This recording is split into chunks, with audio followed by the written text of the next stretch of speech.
Tales horror stories प्रस्तुत एक और नई कहानी।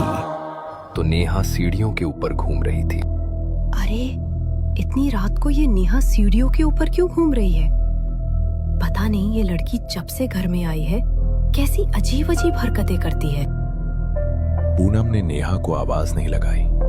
उसे लगा इतनी रात को वो उसे आवाज लगाएगी तो घर के बाकी लोग भी जाग जाएंगे, इसलिए वो नेहा को बुलाने के लिए सीढ़ियों से ऊपर की तरफ गई। और उसे देखकर नेहा पहली सीढ़ी पर बैठ गई। पूनम सीढ़ी पर खड़ी थी। उसने नेहा की तरफ देखा। तुम्हारी तबीयत तो ठीक है ना नेहा? तुम इतनी रात को इस तरह सीढ़ी पर क्यों बैठी हुई हो? क्योंकि मुझे यहाँ से धक्का देकर तुम्हें मारना है। क्या? ये क्या बोल रही हो तुम? इससे पहले कि पूनम कुछ समझ पाती, नेहा ने उसे सीढ़ी से धक्का दे दिया। सीढ़ियों से गिरते हुए पूनम जोर से चिल्लाई, मगर उसके चीखने की आवाज से घर में किसी की भी नींद नहीं खुली, जैसे वो सब किसी सम्मोहन भरी नींद में सो रहे हों। पूनम का सर निचली सीढ़ी के कोने से जाकर टकराया और उसके सर का मांस फट गया। उसका खून पूरे फर्श पर फैल गया। जमीन पर उसका खून देखकर नेहा भयानक तरह से हंसने लगी। वो दौड़ती हुई नीचे की तरफ आई और पूनम के सारे खून को पी गई। अगली सुबह जब घर में सब उठे और नाश्ते के लिए गए तो सीढ़ियों के पास पूनम गिरी हुई थी। उसके आसपास खून की एक बूंद भी नहीं थी, इसलिए उन्हें लगा कि पूनम बेहोश हो गई है। मगर जैसे ही माला ने पूनम को उठाने की कोशिश की तो उसके चेहरे की हालत देखकर वो जोर से चिल्लाई। उसका चेहरा और पूरा शरीर बिल्कुल सफेद पड़ चुका था और सर का मांस फट चुका था। पूनम, ये क्या हो गया तुम्हें? पहले अंजलि और अब पूनम, इन दोनों की मौत सामान्य नहीं है। आखिर हो क्या रहा है हमारे घर में? जब से ये नेहा इस घर में शादी करके आई है तब से मनहूसियत साथ में लेकर आ गई है। मैं तो कहता हूं इसे ही घर से बाहर निकाल दो, वरना ये हम सबको खा जाएगी। ये क्या बोल रहे हो भैया आप? मैं आपकी हालत समझ सकता हूँ, लेकिन इसमें मेरी नेहा की क्या गलती है? उस बेचारी पर किस बुनियाद पर इल्जाम लगा रहे हो आप? मेरी नेहा इंसान है, कोई हैवान नहीं। नेहा सबके सामने आंसू बहाने लगी। पूनम का अंतिम संस्कार किया गया। विवेक को तो नेहा पर कोई शक नहीं था, मगर उसकी मां को अब वो खटकने लगी थी। अगली अमावस भी आने वाली थी। तभी उससे कुछ दिन पहले माला नेहा के कमरे के बाहर से गुजर रही थी। नेहा आईने के सामने बैठकर अपने बाल संवार रही थी। उसके कमरे का दरवाजा हल्का खुला हुआ था। तभी माला की नजर अंदर आईने पर पड़ी और आईने के अंदर उसने जो चेहरा देखा उसे देखकर उसके रोंगटे खड़े हो गए। आईने के भीतर एक बहुत ही भयानक चेहरा था, जिसका मांस बिल्कुल फटा हुआ था और चेहरे पर अनगिनत कीड़े रेंग रहे थे। अपनी आंखों के सामने ये नजारा देखकर माला का डर के मारे बुरा हाल हो गया, मगर उसने बिना कुछ कहे वहां से चले जाना ही ठीक समझा। उसने विवेक को भी ये बात समझाने की कोशिश की, मगर वो इस बात पर यकीन करने को तैयार ही नहीं था। बस करो माँ, सब लोग क्यों मेरी नेहा के पीछे पड़ गए हैं? वो कोई चुड़ैल नहीं है। अगर आज के बाद मेरी नेहा के बारे में किसी ने कुछ भी कहा तो मैं उसे यहाँ से लेके चला जाऊंगा। अपनी नेहा के बारे में अब मैं कुछ नहीं सुनूंगा।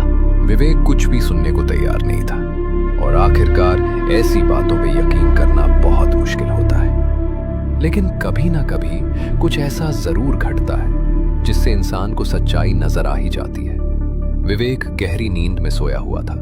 तभी अचानक उसकी नींद टूटी। उसने बिस्तर पर देखा तो नेहा उसके बगल में नहीं थी। उसे लगा कि शायद नेहा पानी पीने या बाथरूम गई होगी, मगर जैसे ही उसने अपनी नजरें घुमाई तो नेहा खिड़की के पास खड़ी थी और बाहर की तरफ लगातार देखे जा रही थी। चांद की हल्की रोशनी अंदर कमरे में पड़ रही थी, जिस वजह से विवेक का ध्यान नेहा के हाथों की तरफ गया, जो किसी इंसान जैसे नहीं बल्कि किसी चुड़ैल के जैसे लग रहे थे। भयानक गंदे हाथ और लंबे नाखून। विवेक को अपनी मां की कही हुई बातों पर यकीन होने लगा, लेकिन वो बेहद बुरी तरह डर चुका था। इसलिए उसने अभी कुछ ना कहना ही ठीक समझा और अपनी आंखें बंद करके सोने का नाटक करने लगा। अगली रात अमावस की रात थी। हेलो माँ, नेहा अभी तुम्हारे आसपास तो नहीं है ना? नहीं बेटा, मैं अपने कमरे में अकेली हूँ। बोल क्या हुआ? उस दिन तुम नेहा के बारे में मुझे जो बता रही थी, शायद वो सब बिल्कुल सच है। क्योंकि कल रात मैंने भी कुछ ऐसा देखा जिसे देखकर मैं अपनी आंखों पर यकीन नहीं कर पाया। मैं तांत्रिक बाबा के पास जा रहा हूँ और आज इसका निवारण करके रहूंगा। मेरी नेहा पर जो भी बुरी आत्मा हावी है, आज उसका अंत होकर रहेगा। बस तुम इस बारे में किसी से भी जिक्र मत करना। विवेक फुल स्पीड में अपनी गाड़ी भगाते हुए एक तांत्रिक बाबा के पास गया, जो शमशान में बैठकर कोई क्रिया कर रहे थे। वो विवेक को देखते ही समझ गए कि वो किसी बहुत बड़ी परेशानी में है। तू तो मुझे किसी बहुत बड़ी परेशानी में लगता है। तेरे परिवार के ऊपर कोई बहुत बड़ा खतरा मंडरा रहा है और ये सब तेरी पत्नी के आने के बाद शुरू हुआ है। हाँ बाबा, बिल्कुल ठीक कहा आपने। मेरी पत्नी के ऊपर कोई बुरी आत्मा हावी हो गई है। आप ही उसका निवारण कीजिए। उसकी वजह से मेरी बहन और मेरी भाभी भी मारे गए। मैं अब अपने परिवार के बाकी सदस्यों पर कोई खतरा नहीं आने देना चाहता। आप आज मेरे घर चलिए और नष्ट कर दीजिए उस बुरी आत्मा को। रुको, पहले मुझे ध्यान में जाकर उस दुष्ट आत्मा के बारे में पता लगाना होगा। उसके बिना मैं उसका निवारण नहीं कर पाऊंगा। तांत्रिक बाबा ने अपनी आंखें बंद की और ध्यान करके नेहा के साथ जुड़ी आत्मा के बारे में जानने की कोशिश करने लगे, मगर उनके चेहरे के भाव अचानक से बदल गए और उन्होंने घबराते हुए अपनी आंखें खोल दी। अनर्थ, घोर अनर्थ हो गया, क्योंकि जिसे तुम अपनी पत्नी समझ रहे हो वो तुम्हारी पत्नी है ही नहीं। क्या? ये आप क्या बोल रहे हैं? भला ऐसा कैसे हो सकता है? अगर वो मेरी पत्नी नहीं है तो फिर वो कौन है? और मेरी नेहा कहाँ है? तुम्हारी पत्नी को तो उसने उस रात ही मार दिया था जिस रात तुम्हारी शादी हुई थी। वो चेटकिन है, चेटकिन।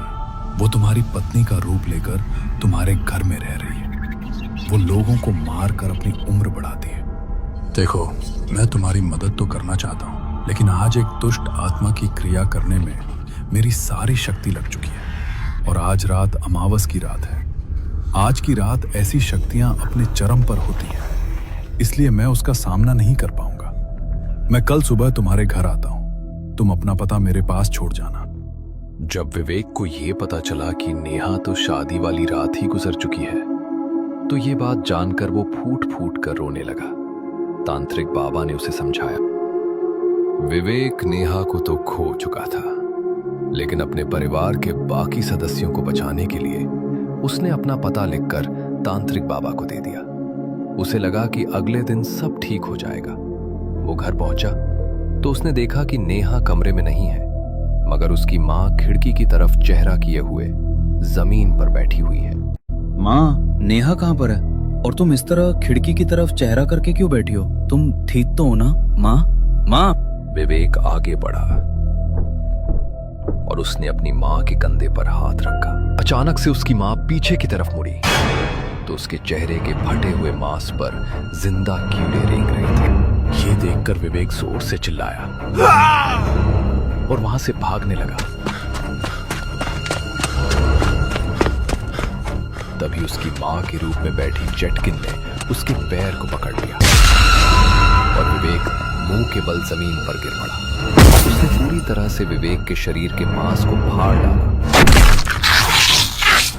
और उसके शरीर का सारा खून पी गई। विवेक की दर्द भरी चीखें पूरे घर में गूंज उठी।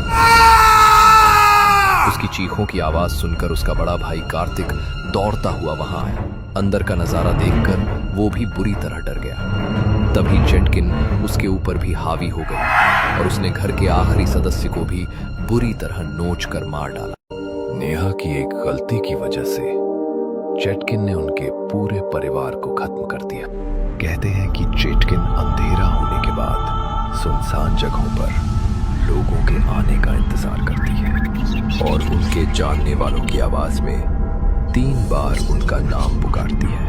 अगर 3 बार आने वाली आवाज पे कोई पलट के पीछे देख ले या उसकी बात का जवाब दे दे तो वो उसे मार कर उसी का रूप धारण कर लेती है और अंत वैसा ही करती है जैसा विवेक के परिवार का हुआ।